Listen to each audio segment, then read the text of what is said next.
ഇന്ന് ഞാൻ വന്നിരിക്കുന്നത് ചോറിൻ്റെ കൂടെയൊക്കെ കഴിക്കാൻ പറ്റിയ പാവയ്ക്ക വെച്ചുണ്ടാക്കുന്ന ഒരു കറിയുടെ റെസിപ്പിയായിട്ടാണ്. എല്ലാവർക്കും എൻ്റെ പുതിയൊരു വീഡിയോയിലേക്ക് സ്വാഗതം. ഇതൊരു റോസ്റ്റ് രൂപത്തിലുള്ള ഒരു കറിയാണ്. ചോറിൻ്റെ കൂടെ കഴിക്കാൻ പറ്റിയ നല്ല ഒരു വിഭവമാണ്. പാവയ്ക്ക ഇഷ്ടപ്പെടുന്ന ആളുകൾക്ക് ട്രൈ ചെയ്ത് നോക്കാൻ പറ്റിയ ഒരു റെസിപ്പിയാണ്. അപ്പോൾ നമുക്കിത് എങ്ങനെയാണ് തയ്യാറാക്കുന്നത് നോക്കാം. ആദ്യം തന്നെ നമുക്ക് ഒരു പാത്രത്തിൽ കുറച്ച് വെള്ളം എടുത്ത് അതിലോട്ട് ഉപ്പ് ഇട്ട് അതിലേക്ക് 2 മീഡിയം സൈസ് പാവയ്ക്ക എടുത്ത് കനം കുറച്ച് വട്ടത്തിൽ അരിഞ്ഞ് ഇടുക. ഉപ്പ് അല്പം മുൻപിൽ നിൽക്കണം. എന്നിട്ട് 1 മണിക്കൂറോളം ഈ ഉപ്പുള്ള വെള്ളത്തിൽ ഈ പാവയ്ക്ക ഇട്ട് വെക്കണം. അപ്പോൾ കയ്പൊക്കെ ഒന്ന് താന്ന് കിട്ടും. അതിനുശേഷം ആ ഉപ്പിട്ട വെള്ളം കളഞ്ഞിട്ട് ഒരു ബൗളിൽ എടുത്തു വെച്ചിരിക്കുന്ന പാവയ്ക്കാണിത്. അതവിടെ സൈഡിൽ വെക്കുക.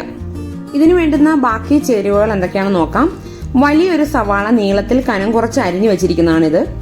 3 പച്ചമുളക് എടുത്ത് കീറി വെച്ചിട്ടുണ്ട്. അവിടെ ഒരു 7-8 വെളുത്തുള്ളി എടുത്ത് ചെറുതായിട്ട് അരിഞ്ഞു വെച്ചിട്ടുണ്ട്.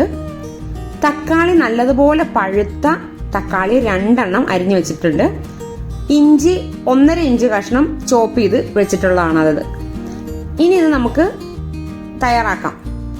അതിനുവേണ്ടി ഇവിടെ ഒരു ചട്ടി അടുപ്പത്ത് വെച്ചിട്ടുണ്ട്. നല്ലതുപോലെ ചൂടായി വരുമ്പോൾ ഇതിലേക്ക് വെളിച്ചെണ്ണ ഒരു 4 ടേബിൾ സ്പൂൺ ഒഴിച്ചു കൊടുക്കുക.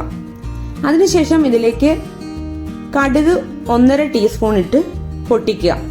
പൊട്ടി തുടങ്ങുന്ന സമയത്ത് നമുക്ക് അരിഞ്ഞു വെച്ചിരിക്കുന്ന സവാളയും പച്ചമുളകും ഇഞ്ചിയും വെളുത്തുള്ളിയും കൂടി ചേർത്ത് നല്ലതുപോലെ ഒന്ന് വഴറ്റിയെടുക്കാം. ഏകദേശം ഒരു 4-5 മിനിറ്റ് ഒക്കെ ആകുമ്പോൾ ഒന്ന് വഴന്നൊക്കെ വരും. കുറച്ച് കറിവേപ്പിലയും കൂടി ചേർത്തിട്ട് വേണം വഴറ്റി കൊടുക്കാൻ. 5 മിനിറ്റ് ഒക്കെ ആകുമ്പോൾ സവാളയൊക്കെ ഒന്ന് വാടി തുടങ്ങും. ആ സമയത്ത് 1/2 ടീസ്പൂൺ മഞ്ഞൾപ്പൊടിയും പാകത്തിന് ഉപ്പും തക്കാളി അരിഞ്ഞു വെച്ചതും ചേർത്ത് ഒന്നും കൂടി ഒന്ന് വഴറ്റുക. ഏകദേശം ഒരു 2 മിനിറ്റും കൂടി വീണ്ടും വഴറ്റി കൊടുക്കണം. 2 മിനിറ്റ് ഒക്കെ ആകുമ്പോൾ നമുക്ക് അരിഞ്ഞു വെച്ചിരിക്കുന്ന പാവയ്ക്കയും കൂടി ചേർത്ത് വീണ്ടും ഒന്ന് ഇളക്കി നല്ലതുപോലെ യോജിപ്പിക്കാം. പാവയ്ക്ക നമ്മൾ ഓൾറെഡി ഉപ്പ് വെള്ളത്തിൽ അരിഞ്ഞിട്ടതുകൊണ്ട് പാവയ്ക്കയ്ക്ക് ഉപ്പൊക്കെ ഉണ്ടാവും കേട്ടോ. അതുകൊണ്ട് തന്നെ നിങ്ങൾ ഉപ്പ് പാവയ്ക്കയും കൂടി ചേർത്തിട്ട് വേണമെങ്കിൽ നോക്കിയിട്ട് ചേർത്ത് കൊടുത്താൽ മതി.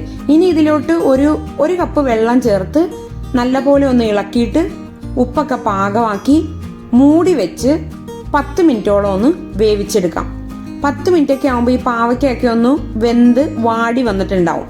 ആ സമയത്ത് മൂടി ഓപ്പൺ ചെയ്തിട്ട് ഹൈ ഫ്ലെയിമിലിട്ട് ഈ വെള്ളം കൂടുതലുണ്ടെങ്കിൽ അതൊന്ന് വറ്റിച്ചെടുക്കണം. വെള്ളം വറ്റിയൊക്കെ വന്നു കഴിയുമ്പോൾ ഈ പാവയ്ക്കയുടെ കറി റെഡി ആയിട്ടുണ്ടാവും. കറിവേപ്പില വേണമെങ്കിൽ കുറച്ചും കൂടി മുകളിലോട്ട് ഇട്ട് കൊടുക്കാം. ഈ കറി ഉണ്ടാക്കുമ്പോൾ ഈ തക്കാളി 2 വലിയ പഴുത്ത തക്കാളി തന്നെ ചേർത്ത് കൊടുക്കണം. എന്തുകൊണ്ടാണെന്നറിയോ? ഈ തക്കാളിയുടെ ഒരു പുളിയും കൂടി വന്നാലേ ഉള്ളൂ ഈ പാവയ്ക്കയുടെ ഒരു കയ്പ്പ് രസം ഒന്ന് കുറഞ്ഞു കിട്ടുകയുള്ളൂ.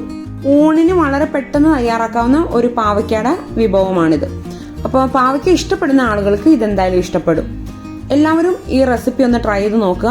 ഇഷ്ടപ്പെട്ടുവെങ്കിൽ ഒന്ന് ലൈക്ക് ചെയ്യാൻ മറക്കരുത്. ചാനൽ സബ്സ്ക്രൈബ് ചെയ്യുകയും കൂടി ചെയ്യുക. മറ്റൊരു നല്ല റെസിപ്പി ആയിട്ട് നമുക്ക് അടുത്ത ദിവസം കാണാം. Thank you. ബൈ.